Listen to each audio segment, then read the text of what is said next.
사도 베드로는 오늘 봉독하신 말씀을 통해서 베드로 전서와 후서 모든 말씀의 결론적인 경고와 권고의 말씀을 지금 이곳에 담아두고 있는 것을 보게 됩니다. 우리 지난 시간 베드로후서 1장 11절까지 말씀을 함께 살펴보았는데요. 그 뒤로부터 지금 3장 7절 우리 봉독한 말씀 바로 앞에까지 그 긴 말씀, 사실 베드로 후서는 3장까지밖에 없는데 그 많은 분량을 사도 베드로는 이제는 거짓 선지자와 또한 거짓 교사들을 경계하는 말씀으로 가득 채우고 있는 것을 보게 됩니다. 참 왜 이런 사태가 벌어졌을까요? 베드로후서가 제작된 그 시기는 AD 63년경으로 보고 있습니다. 그러니까 오순절 초대교회가 형성되고 세워진 지로 이제 30년 정도 세월이 지났다라고 볼 수가 있겠죠. 그 사이에 벌써 세워지자마자 30년 정도 지나고 나니까 벌써 이단이 들어오고 선동, 거짓 또한 거짓 선지자 온갖 잡다한 나쁜 영향력들이 교회 안으로 침투해 들어왔다라는 것입니다.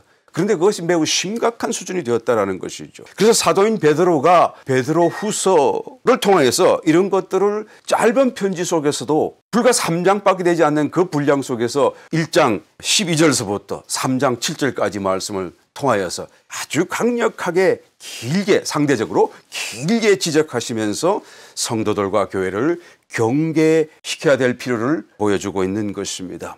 지금 이 내용은 우리가 함께 자세하게 나누면서 살펴보지는 않겠습니다. 왜 그런가 하면 사도 베드로가 이 말씀을 통해서 이단에 대해서 아주 자세하게 이렇게 설명하는 것이 아니기 때문에요.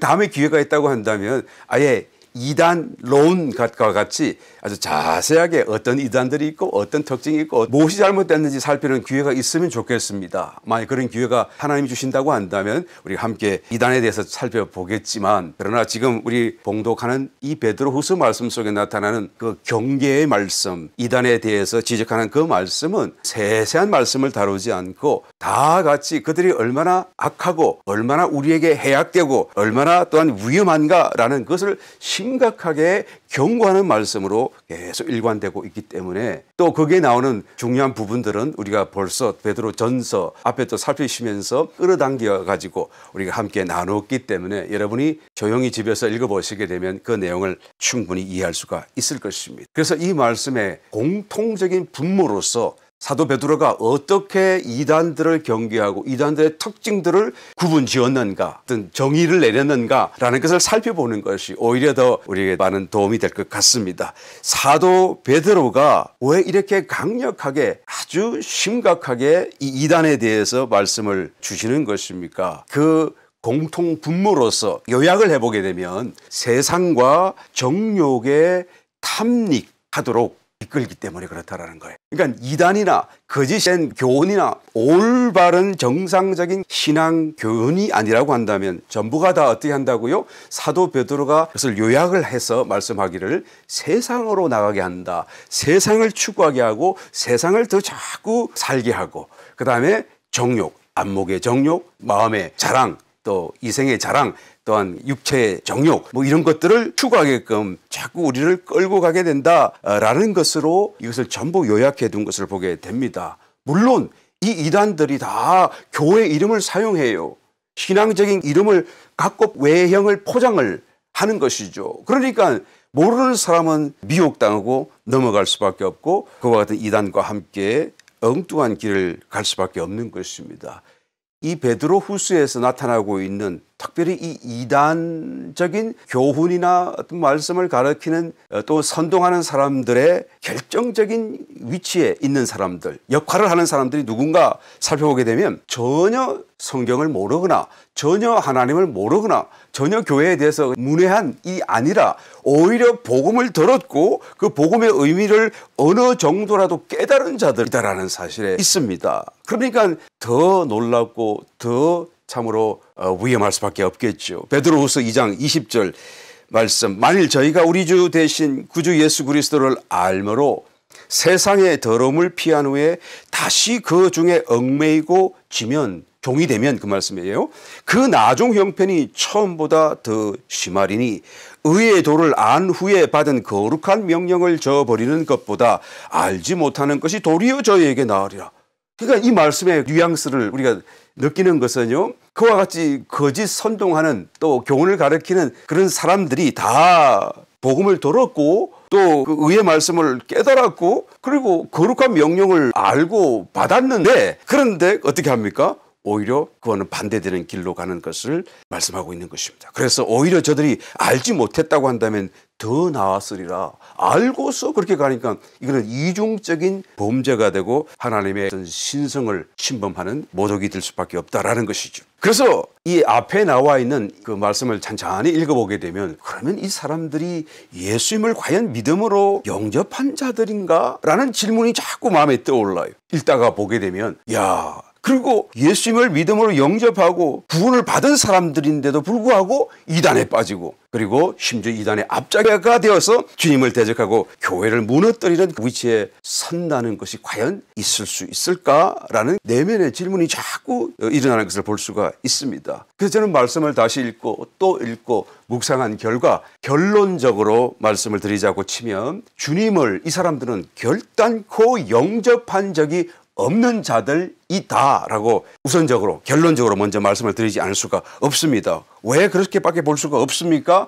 만약에 이 사람들이 주님을 영접한 사람이라고 한다면 영생을 얻은 것이잖아요. 영생을 얻었다고 한다면 어떻게 저주의 자식이 될 수가 있고 어떻게 이렇게 영원히 멸망에 처해질 수가 있겠는가라는 거예요. 그러니까 서로 충돌하죠. 모순됩니다. 그러니까 이것이든 둘 중에 하나가 될 수밖에 없는데, 베드로후서 2장 14절 15절 말씀을 읽어봅니다.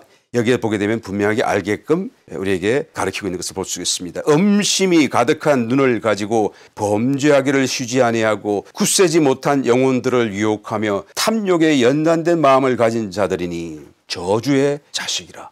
그렇죠. 이게 영생 받은 자라고 할 수가 없어요. 태생적으로 저희가 바른 길을 떠나 미혹하여 부올의 아들 발람의 길을 쫓는도다. 그는 불의의 싹을 사랑하다가. 누가 그랬습니까? 발람이요. 이러면 발람 잘 아시잖아요. 이스라엘 백성들이 모세를 필두로 이제는 출애굽하여서 약속의 땅 가나안 땅으로 가기 바로 그 앞에 요단강 건너편 모압 땅에서 이제는 요단강을 건너가려고 지금 이제 준비하고 있는 과정 속에서 그 모압 땅의 왕이었던 발락이 당시에 그곳에 살고 있었던 발람이라고 하는 이방 선지자, 바알 선지자의 아주 당시에는 굉장히 유명했던 사람이었던 것 같아요.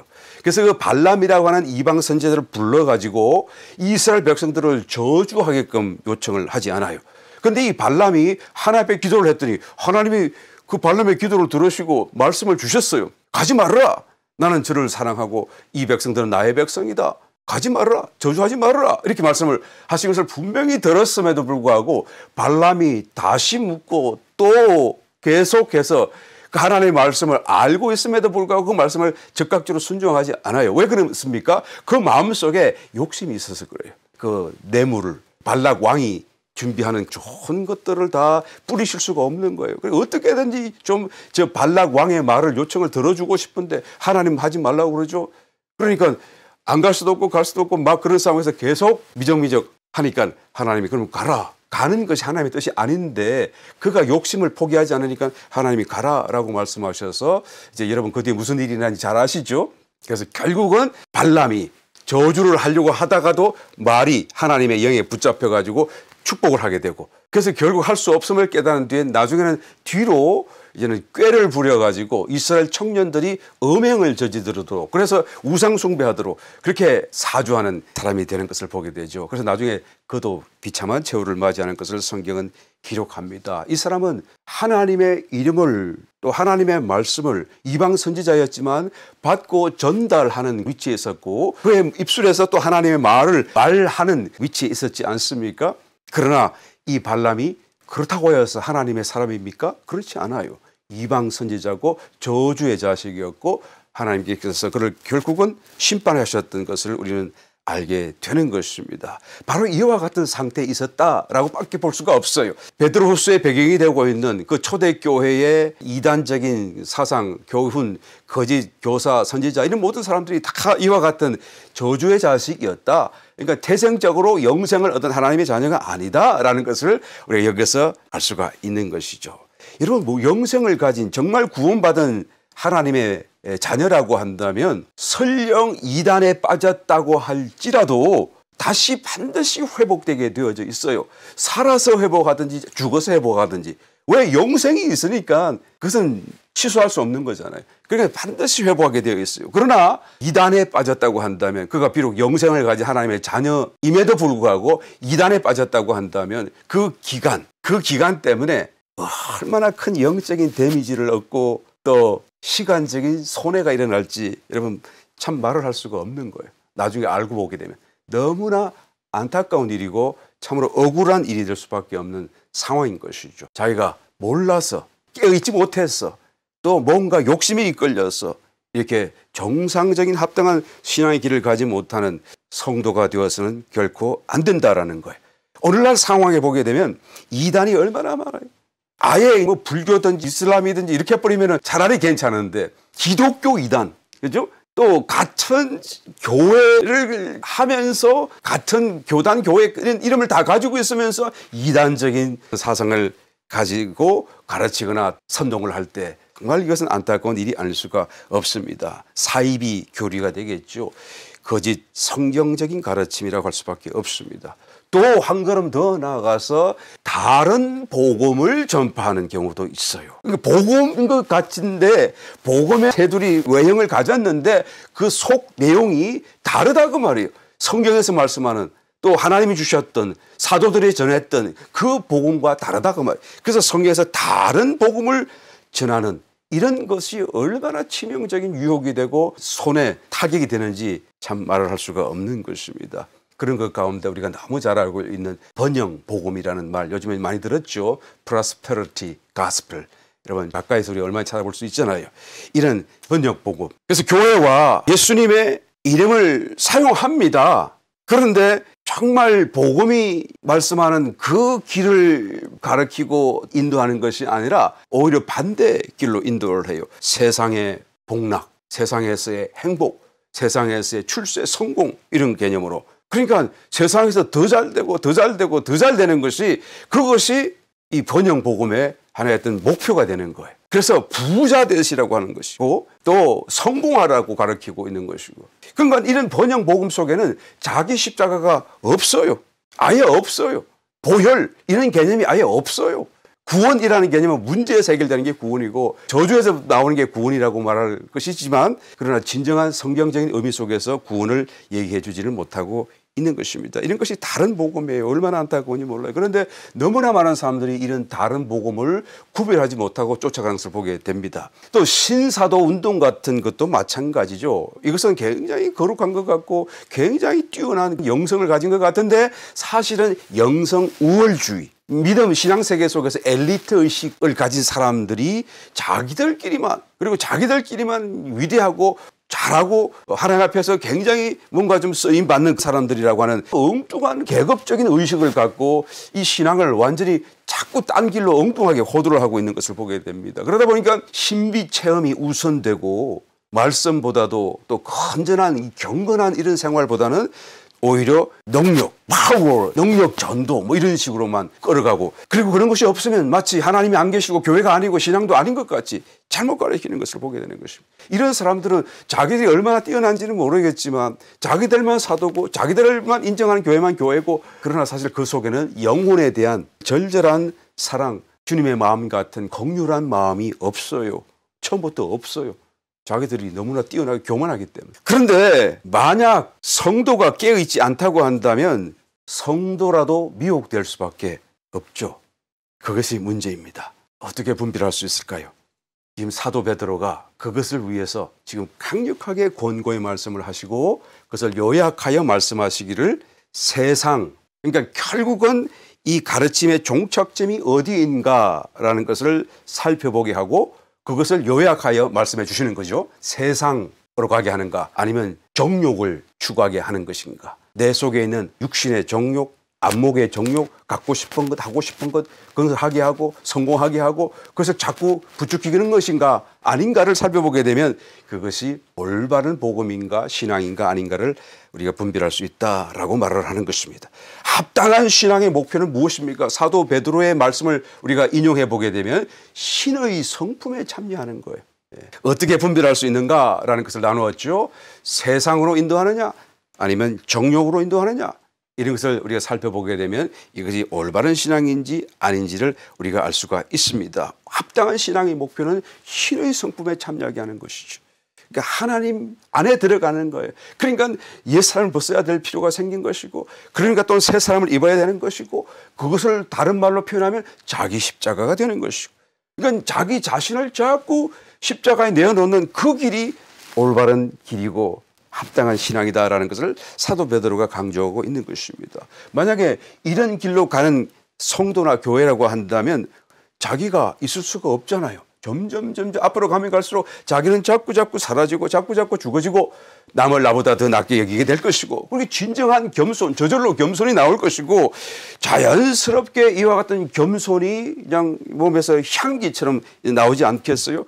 주님의 몸된 교회를 얼마나 또 사랑하고 섬기려고 하겠습니까? 또 서로 성도 간에 서로 순종하고 서로 섬기려고 하고 서로 사랑하는 우리 교회가 적어도 하면 이런 모습은 조금 있지 않나, 저는 그렇게 자부심을 갖고 있습니다. 할렐루야. 이번 또 우리 한 집사님 또 어려운 일을 당했을 때 많은 분들이 그 같은 사랑으로 함께 섬기는 것이 정말 보기 아름다웠고, 또 그 우리 한 집사님 가정에 굉장한 사랑으로 전달되었으리라고 믿습니다. 이것이 교회가 더 단단하게 서는 길이고 또 하나님의 축복이라고 저는 믿습니다. 그런데 이것을 우리가 분별을 해야 되는 것이고, 그것이 마땅한데도 불구하고 미혹당하는 사람에게는 또한 그것이 어려운 것 같아요. 분별하기가 상당히 어려운 이야기가 될 수 있다라는 것이죠. 그러니까 정작 하나님의 긍휼을 간구할 수밖에 없어요. 우리의 힘으로, 나의 지성으로, 나의 성경 지식으로 나는 잘 분별하고 이길 수 있어, 그렇게 함부로 말할 것이 아니고, 내가 선줄로 생각하거든 넘어질까 우리가 조심해야 하듯이 하나님께 늘 간구하는 심정으로 하나님 저를 붙들어 주시기를, 또 저에게 긍휼을 베풀어 주시기를 우리가 기도하는 마음으로 하늘을 바라보아야 할 것입니다. 그러니까 사도 베드로가 뭐라고 말하죠? 회개하라, 그렇게 얘기하는 거예요. 이 회개라는 것이 물론 죄악도 회개하고 돌이키고 벗고 씻어야 되지만, 이 회개라는 개념 속에서 특별히 우리가 지금 이런 거짓 그 선동과 교훈, 이런 이단 사상 이런 거에서 우리가 넘어가지 않기 위해서 회개하라는 이 말씀을 쓰시는데, 이 회개의 개념은 우리의 생각과 삶의 방식과 태도와 추구하는 목표를 돌이켜서 하나님이 우리를 지키실 수 있도록, 하나님이 우리의 삶 속에 역사하실 수 있도록 우리의 삶을 바꾸어 가야 된다라는 것을 말씀하는 거예요. 다시 한번 읽어보겠습니다. 베드로후서 3장 8절. 사랑하는 자들아, 주께는 하루가 천년 같고 천년이 하루 같은 이 한 가지를 잊지 말라. 주의 약속은 어떤 이에 더디다고 생각하는 것 같이 더딘 것이 아니라 오직 너희를 대하여 오래 참으사 아무도 멸망치 않고 다 회개하기에 이르기를 원하시느니라. 그렇죠? 회개하기에 이르기를. 여기서 아무도 멸망치 않고라고 하는 이 멸망이라는 말은 영원한 불못의 심판, 영원한 멸망을 의미하는 것이 아닙니다. 왜냐하면 그 앞에 오직 너희를 대하여라고 말씀하셨기 때문에, 이 너희라고 하는 것은 성도들이잖아요. 그러니까 성도들은 이미 구원받은 사람들인데 영원한 멸망과는 상관이 없게 된 것인데, 여기서 다시 멸망치 않게 회개하라, 그 말은 영원한 불못에 들어가지 않도록 회개하라, 그 말이 될 수가 없는 것이죠. 그러니까 여기서 멸망이라고 하는 것은 임시적인 하나님의 경륜 속에서, 시간 속에서 천년 왕국 기간 동안에 일어나게 될 어떤 심판, 징계, 불, 그런 개념이에요. 그렇죠? 그러니까 거기에 빠지지 않도록 성도로서 회개해야 된다라고 말하는 거예요. 성도로서 그냥 살 것이 아니고 이단과 또 세상의 유혹에서, 정욕에서 우리가 이끌리고 휩쓸리지 않을 수 있도록 올바르게 가야 될 길을 갈 수 있도록 저와 여러분의 삶, 성도의 삶을, 또 생활 방식을, 목표를 우리가 분명하게 바꾸어서 돌이켜서 하나님이 우리의 삶 속에 역사하실 수 있도록 회개해야 된다라는 것을 말하는 것입니다. 주께는 하루가 천년 같고 천년이 하루 같은 이 한 가지를 잊지 말라라고 말씀하셨습니다. 주님이 더디 오시는 것이 아니라 주님이 우리를 참으시고 우리가 모두 회개하기를 기다리시기 때문에 그런 거예요. 그러니까 지금 주님께는 이틀이 지나셨잖아요. 무슨 말씀입니까? 2000년이 지났다, 그 말씀이에요. 주님이 다시 이 땅에 오셔가지고 다시 오실 때까지 벌써 아직 오시지 않으셨습니다만 2000년이 벌써 지났어요. 이틀이 지나간 거예요. 그러나 결코 그것이 3일이 될 수는 없습니다. 왜 그런가요? 천지를 지으시고 최초의 사람인 아담을 지으시고 난 뒤로 2000년 정도 뒤에 아브라함을 부르셨어요. 타락하고 믿음으로 다시 시작하는 그런 하나의 기점이 되죠. 그리고 아브라함을 부르신 다음에 그 말씀 그대로 믿는 자에게 하나님의 생명을 주시기 위해 성육신하신 주님이 이 지상에 오셨어요. 그래서 정확하게 2000년 뒤에 주님이 이 땅 위에 오신 것입니다.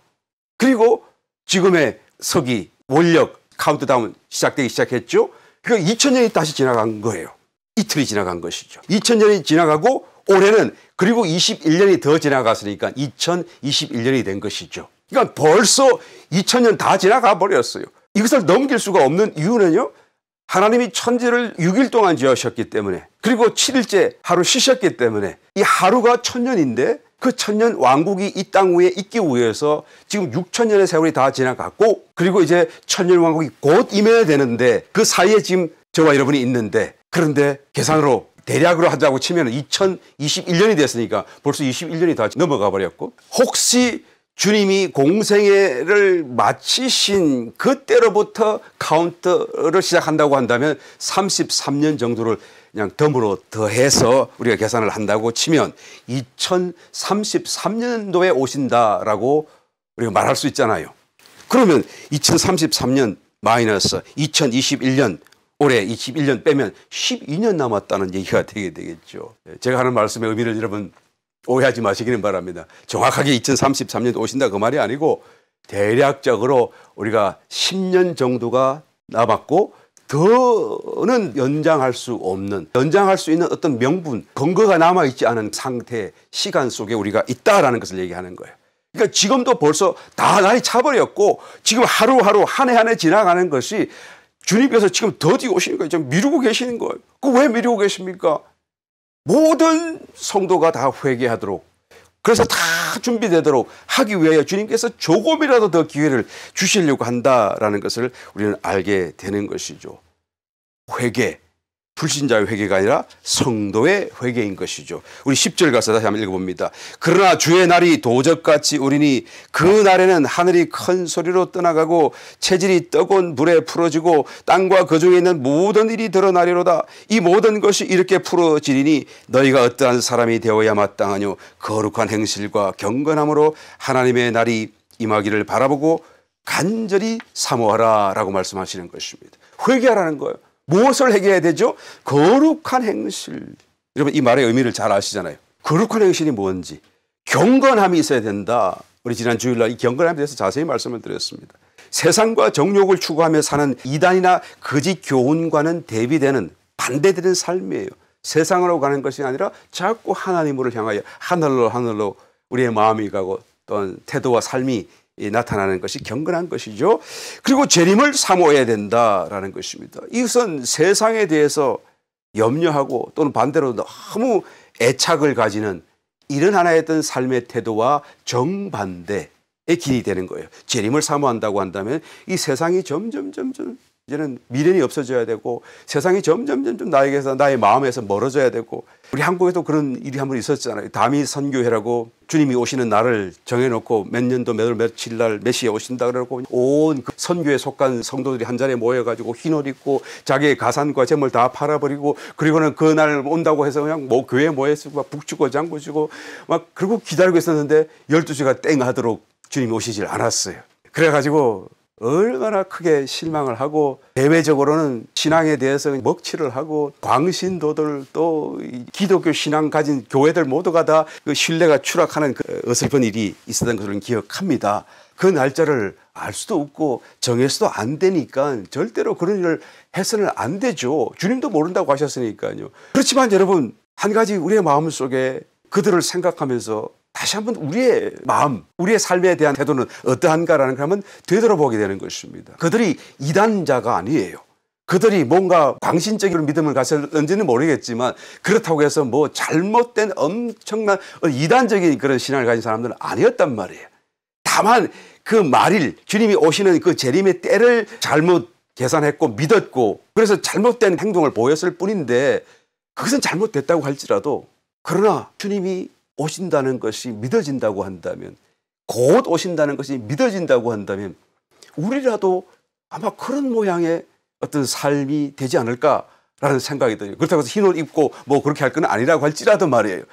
다시 말하면 우리가 가진 것을 다 정리해 가면서 마음을 다 내려놓고 그리고는 정말 주님이 오시는 그날만을 학수고대하며 온 마음과 관심을 집중하여서 살아가는 그런 모습이 되지 않을까 하는 생각이 들기도 하는 것입니다. 여러분 이 말씀의 범위를 여러분 잘 구별해 주시길 바라고 또 구별하시리라고 믿습니다. 그 사람들 같이 하라는 얘기가 아니고 우리의 마음이 삶의 태도가 정말 주님을 또 재림하실 주님을 우리가 사모한다고 한다면 우리의 마음 속에 지금 어떻게 세상에 대해서 애착을 가지고 어떻게 세상의 어떤 문제를 가지고 염려 가운데 고민하며 살아갈 수가 있겠는가라는 거예요. 그냥 다 놓고 그 다음에 주님 주시는 것 안에서 그냥 만족해 가면서 열심히 내 내적 사람을 성숙시키고 신앙적으로 뭔가 하나라도 더 하려고 그러고 그리고 하나라도 더 기회가 있을 때 시간이 있을 때 건강이 있을 때 주님 앞에 칭찬받을 어떤 일들을 하려고 하는 삶을 살아가야 마땅하지 않는가라는 것입니다.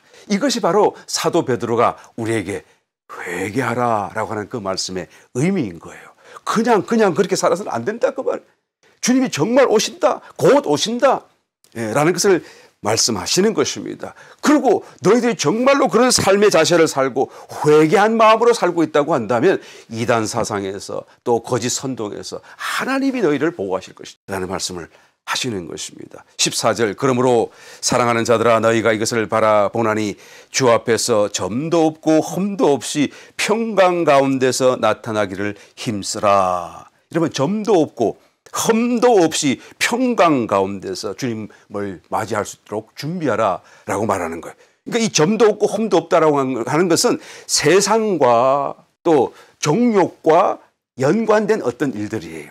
세상과 내가 철저하게 분리되고 물론 세상에서 살 것은 삽니다만 그러나 내 마음을 주지 않는 거예요.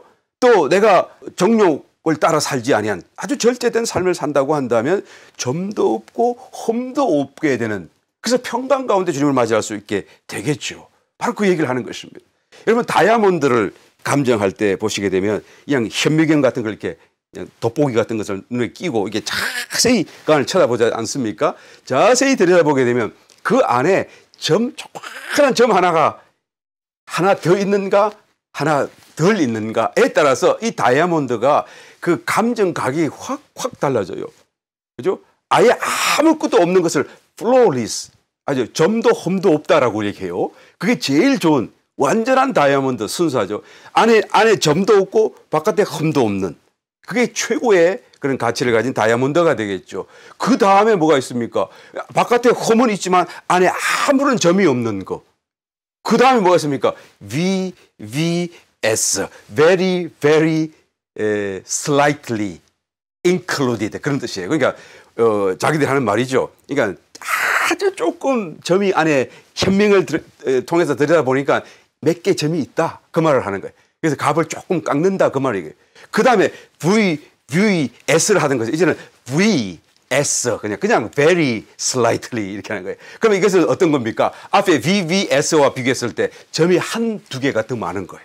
아주 눈에 보이지 않는 그런 조그만 점도 하나가 더 많고 하나가 덜 있는 거에 따라서 그 다이아몬드의 가격이 툭툭툭툭 떨어지고 달라지는 것처럼 말이죠. 그러니까 어떤 점이든지 없다라고 하는 것은 그러니까 완전히 flawless, 아무런 흠도 점도 없는 깨끗한 완전한 다이아몬드만 있다. 다이아몬드 외에 다른 어떤 것이 들어있지 않다라는 것이 되는 것이고요. 그런데 점은 아니더라도 끓기거나 어떤 상처를 입은 패인 것이 있으면 그건 흠이 되는 거예요. 안에는 다 깨끗한데 바깥에 끓기거나 패인 것이 있으면 흠이 되는 거예요. 이 흠도 없어야 돼요. 흠은 어떻게 생기는 것입니까? 세상의 풍조에 막 휩쓸려 따라가다 보게 되면 어떻게 보면 스크래치가 생기고 나도 모르게 먼지가 묻어오게 되고 그래서 흠이 되는 거예요. 안에 내적으로는 내가 깨끗하다 그래도 막 아무데나 그냥 가리지 않고 가서는 안 돼요. 안 갈 때는 가지 말아야 되고 하지 않을 것은 하지 말아야 되고 세상 사람이 하는 걸 다 따라해서는 안 됩니다. 오징어 게임 하지 마시기 바래요. 예? 오징어 게임 그거 하면 안 돼요. 그게 뭐 죄라 죄가 아니라 그게 너무 멀리 가게 만드는 우리를. 우리 성도님들은 그런 건 안 하시는 거 잘 알고 있습니다만은. 할렐루야. 일반적으로 나쁘다고 생각하는 나쁜 것들만 해당되는 것이 아니라 우리의 인식에 좋다라고 생각하는 것조차도 잘 분별해야 돼요. 흠이 될 수가 있기 때문에. 그래서 혼을 구별해야 되는 거예요. 무엇이 하나님께로부터 나왔고 어떤 것이 나의 생각이나 아니면 사단적인 생각에서 원수가 주는 어떤 속임에서 오는 것인가 라는 것을 구별해야 되는 거예요. 영 외에는 전부가 다 선하게 보이는 생각조차도 다 안 돼요. 죄예요. 왜 죄입니까? 영 외에는 다 사망이기 때문에 그래요. 생명이 여기만 있고 여기는 생명이 없는 거예요. 다 사망이에요. 사망 아래, 물 아래, 노아의 홍수 아래 있기 때문에 여기서 나와야 되는 거예요. 그러니까 영을 따라서 영을 분별해야 되고 영이 아닌 것을 다 걸러내는 작업이 우리 성도의 삶 속에 또 개인적인 신앙생활 속에 아주 진지하게 일어나야 되는 것입니다. 이것이 베드로 사도가 말하는 회개의 길이다라는 것입니다. 이 말씀을 하시면서 다시 한 번 더 주님이 오실 때 재림의 때가 되면 어떤 정황이 일어날 것인가 아주 간략하게 10절부터 또한 다시 한 번 더 읽어봅니다. 소개하고 있습니다. 그러나 주의 날이 도적같이 오리니 그날에는 하늘이 큰 소리로 떠나가고 체질이 뜨거운 불에 풀어지고 땅과 그 중에 있는 모든 일이 드러나리로다. 이 모든 것이 이렇게 풀어지리니 너희가 어떤 사람이 되어야 마땅하뇨. 거룩한 행실과 경건함으로 하나님의 날이 임하기를 바라보고 간절히 사모하라. 그날에 하늘이 불에 타서 풀어지고 체질이 뜨거운 불에 녹아지려니와 우리는 그의 약속대로 의에 거하는 바 새 하늘과 새 땅을 바라보도다. 10절 주의 날이 다시 도적같이 오리니 이 주님이 재림하시는 때를 얘기하는 거잖아요. 그 날에는 하늘이 큰 소리로 떠나가고 체질이 뜨거운 불에 풀어지고 땅과 그 중에 있는 모든 일이 다 사라지고 그 속 내부가 다 드러나게 되겠다. 이 말씀은 주님 재림 때 일어나는 것이 아니고 재림하신 다음에 천년왕국이 끝나고 그리고 백보자 심판이 있기 바로 직전에 일이 벌어질 거예요. 그리고 백보자 심판이 일어나고 그 다음에 이제는 신천신지 새하늘 새 땅의 시대로 돌입하게 되잖아요. 그런데 사도 베드로는 주님이 재림하실 때 마치 천년왕국이 다 지나가고 뒤에 일어날 그 일이 같이 일어나는 것 같이 이렇게 말을 해버리니까 아 천년왕국은 없는 건가 보다라고 오해할 수가 있어요. 그런 얘기가 아니죠. 이 사도 베드로는 주님의 재림과 마지막 때 일어날 신천신지 시대를 같이 보고 있는 거예요. 같이 지금 큰 산봉우리 같이 두 개를 보고 그 산봉우리 사이에 또 다른 하나님의 경륜에 따른 어떤 시기와 과정이 있는데 그것은 일단은 생략하고 이것과 이것만을 지금 보고 있는 거예요. 이것이 멀리서 보게 되면 굉장히 가까이 보이잖아요. 그 사이에 큰 구렁이 있어도 가까워 보이잖아요. 마치 그런 어떤 시야를 가지고 이 말씀을 기록하고 있는 것을 보게 됩니다. 그러니까 이 사이에 뭐가 있는가 우리가 잘 알고 있잖아요. 성경을 통해서 대략적으로 우리가 한번 요약을 해보게 되면 마지막 한 일에 다니엘서에서 말했던 마지막 한 일에 남아있는 7년이라고 하는 그 세월이 이 속에서 진행되게 될 것입니다. 이방인의 때죠. 적 그리스도가 세상을 지배하는 기간입니다. 그리고 그 한 일회가 진행되기 바로 직전부터 하늘에서는 하나님이 7인을 막 떼기 시작하죠. 그래서 그 7인이 하나님의 심판으로 이 지상 위에 막 부어지게 될 것입니다. 그 7인의 중간 6인이 다 지나가고 7째 인이 또 떼어지고 7째 인을 뗐더니 7 나팔이 쫙 불려지게 되는데 첫째, 둘째, 셋째, 넷째 나팔이 불려지기까지 그 다음에 5째 나팔부터 6, 7째 나팔 이 세 나팔 마지막 나팔은 대환란의 기간이 되죠. 그러니까 이 마지막 새 나팔의 기간이 3년 반, 후 3년 반 대환란의 기간입니다. 그래서 대환란이 시작되기 바로 직전에 들림받을 사람이 있어요. 어떤 사람이 들림받습니까? 요한계시록 12장에 보게 되면 사내 아이들이 있고 또 14장에 보게 되면 14만 4천 명의 하나님의 종들이 있어요. 이 사람들은 다 대환란 전에 또 대환란이 진행되면서 마지막 휴거가 일어나기 직전까지 휴거가 되는 상황에 있어요. 이 휴거들은 엄밀한 휴거라고 말할 수밖에 없습니다. 왜 엄밀합니까? 휴거되는 것이 안 보이기 때문에 그래요. 그러니까 어떤 사람이 그래도 왜 휴거되면 휴거되는 게 안 보입니까? 휴거되고 나면 이 자리가 비어 있으면 휴거된 줄 보이는데 왜 안 보인다고 그럽니까? 그 얘기가 아니고 휴거되는 것이 안 보이기 때문에 은밀한 휴거인 거예요. 근데 휴거된 뒤에 그 빈자리를 보게 되면 알만한 사람은 휴거됐구나 하는 걸 알 수는 있겠죠. 그러니까 이 은밀한 휴거라고 하는 개념은 휴거되는 사건이 보이지 않기 때문에 은밀하게 일어나는 거예요. 사내 아이가 언제 휴거되는지 정확하게 알 수 없어요. 환란이 시작되기 전에는 분명한데 그런데 언제는 알 수가 없어요. 하여튼 안 보이는 중에 휴거가 되고 그다음에 13만 4천도 조금 환란에 들어와서 사역을 하다가 올라가는데 어떻게 됩니까? 하여튼 언제 올라가는지 잘 몰라요. 하여튼 올라가요. 그리고 대환란 도중에 순교하는 사람들도 휴거를 당하는데 이 사람들은 말 그대로 살아서 탁 휴거되는 게 아니고 순교를 통해서 휴거되기 때문에 순교당하여 죽었더니 휴거되었단 말이에요. 그래서 유리 바닷가에 서 있기 때문에 이 요한계시록 15장에 나오죠. 짐승의 수를 거부하고 이기고 그리고는 순교당하고 순교를 통하여 휴거되는 이런 사람들도 은밀한 휴거라고 할 수가 있겠죠. 휴거인 줄 모르는 채로 휴거가 되는 것이니까. 그런데 이제는 휴거인 것을 정확하게 알 수 있는 볼 수 있는 휴거가 있습니다. 그게 언제 일어납니까? 대환란이 끝나갈 무렵이에요. 이것은 공개적인 휴거가 되겠죠. 그래서 모든 세상 사람들이 그것을 다 동시에 보고 있고 또 동시에 휴거가 되는 거예요. 세계 각처에서 이제는 동시에 구름 위로 막 올라가는 이런 공개적인 휴거가 일어납니다. 예수님이 성천하실 때에 제자들이 둘러서서 구름 위로 올라가는 걸 끝까지 볼 수가 있었다라고 사도행전에 기록하잖아요.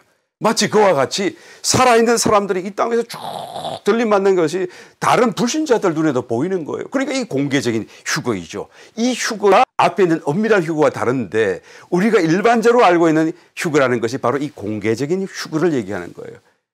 그런데 사실은 이 공개적인 휴거는 대환란을 다 통과하고 고통을 다 당하고 순교당하지 아니하고 살아남은 사람들 중에서 이제는 다 들림 받는 거잖아요. 그러니까 이 휴거는 그래도 하여튼 축복이긴 하지만 이왕이면 대환란을 통과하기 전에 들림받는 휴거를 우리가 사모해야 마땅할 것입니다. 심지어 여러분 성경을 보게 되면 이 대환란을 통과하면서 마지막에 공개적인 휴거에 들어가는 사람들 중에서도 아직도 준비되지 않은 사람이 있는 것을 보게 돼요. 아직도 덜 익은 사람들이 있는 것을 보게 됩니다. 얼마나 안타까운지 모르죠. 마태복음 22장에 보게 되면 그 혼인잔치의 비유를 말씀하시면서 혼인잔치에 객들을 다 불러 모았는데 이제는 임금이 와서 보니까 예복을 입지 않은 사람이 발견되고 너 왜 안 입었느냐? 유구무원이거든. 그냥 결박해서 내가 쫓았잖아요.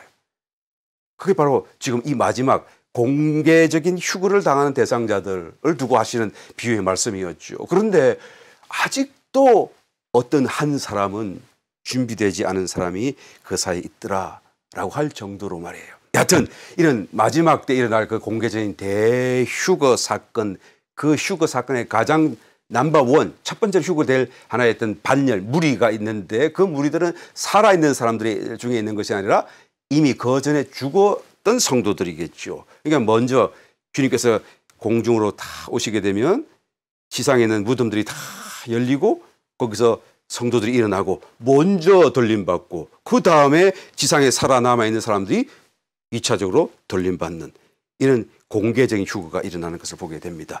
데살로니가전서 4장 15절 우리가 주의 말씀으로 너에게 이것을 말하노니 주 강림하실 때까지 우리 살아남아 있는 자도 자는 자보다 결단코 앞서지 못하리라. 주께서 호령과 천사장의 소리와 하나님의 나팔로 친히 하늘로 쫓아 강림하시리니 그리스도 안에서 죽은 자들이 먼저 일어나고 그 후에 우리 살아남은 자도 저희와 함께 구름 속으로 끌어올려 공중에서 주를 영접하게 하시리니 그리하여 우리가 항상 주와 함께 있으리라. 여러분 아시겠죠? 여러분 너무 잘 아시고 잘 정리가 되어 있을 것이라고 생각되는데 다시 한 번 더 베드로 사도가 말씀을 하셨기 때문에 정리해 드리는 것입니다. 그 다음에 어떻게 됩니까? 그리스도의 심판대가 배설되고 거기서 이제 상 받을 사람 받지 못할 사람 하나님이 다 구별하죠. 상 받을 이기는 자들을 다 모아서 이제는 혼인잔치를 하게 됩니다. 그 혼인잔치에 하나님 아버지의 집에서 아버지가 계시고 신랑 대신 예수님도 계시고 또 신부도 있고 신부는 누굴까요? 대환란 다 통과하고 그때 나중에 익은 자들일까요? 그 사람들은 전부 다 손님. 그 전에 대환란 전에 벌써 막 이렇게 준비된 사람들 그 중에 신부가 있을 것입니다. 그 다음에 신랑 친구 예수님의 친구 세례 요한이 자기를 두고 친구라고 말했듯이 말이죠. 구약 성도들 세례 요한 같은 구약 성도들은 신랑의 친구로서 그 자리에 참석하게 되겠죠. 그럼 신부 친구도 있어야 될 거 아니겠습니까? 시편 45편 말씀을 보게 되면은 신부와 함께 왕에게 이끌려가는 시종드는 신부를 시종드는 동무처녀들이 있다는 것을 소개하고 있습니다. 바로 이 사람들이 신부의 친구들이 되겠죠. 그 다음에 하객들, 손님들, 마태복음 22장에 나오는 그 수많은 대환란을 다 지난 뒤에 마지막으로 들림받는 그 사람들이 바로 이제는 손님들 성도가 될 것입니다. 물론 나중에는 다 천년왕국이 지나고 나면 이제는 전부가 다 이런 구별 없이 다 주님 안에서 다 이기는 자, 다 회복되고 영광스러운 하나님의 자녀가 되고 하나님의 또 주님의 신부 또 아내가 되겠지만 말이죠. 그러나 주님이 오실 때 혼인잔치를 통해서 또 천년왕국 기간 동안에 이런 차이가 있을 수밖에 없는 것은 보상, 그런 보상의 어떤 그런 개념으로서 열심히 주님을 또한 섬기고 사랑하던 사람들에게 주시는 하나님의 상이 될 것이다 라는 것입니다.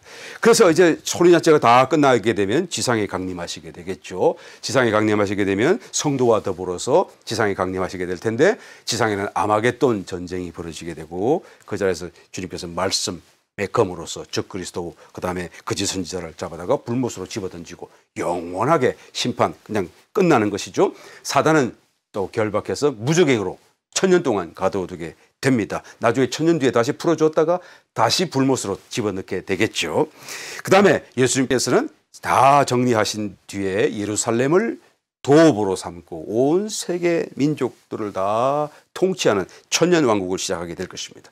그 시작을 함께 살아있는 산자들의 심판을 시행하시겠죠. 이것이 바로 마태복음 25장에 나오는 양과 염소의 심판입니다.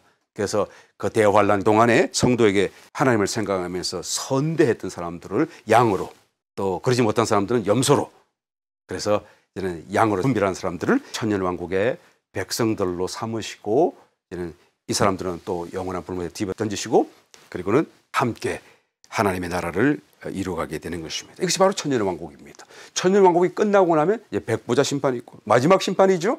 그리고 온 우주와 모든 피조물을 다 하나님이 심판하시는 그 심판이 끝나고 나게 되면 이제는 새 하늘, 새 땅, 지금의 하늘과 땅이 없는 정말 새로운 하늘, 새로운 땅의 시대, 영원한 세대로 돌입하게 되는 것입니다. 베드로 사도는 이 새 하늘, 새 땅을 마음에 지금 품고 그것을 바라보고 있다라고 지금 13절에서 고백하고 있는 거예요. 그러니까 자기의 삶이 자기의 마음에 온통 하나님의 그 나라가 가득 들어와 있기 때문에 성도들 향하여 교회를 향하여 너희들도 준비하라 라고 아주 강력하게 권고할 수가 있는 것입니다.